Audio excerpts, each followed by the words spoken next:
माने आज देसी कंकड़ा झोल हो तो आज तरकारी मु करुँची आप देखूँ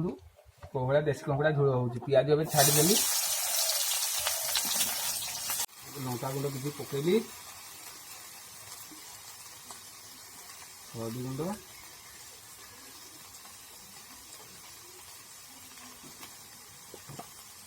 अल्प टे देदबा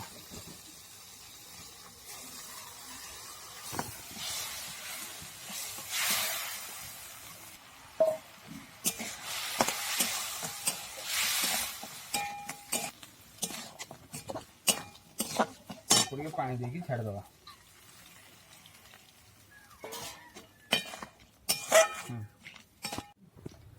एबे कंकड़ा झोल पूरा रेडी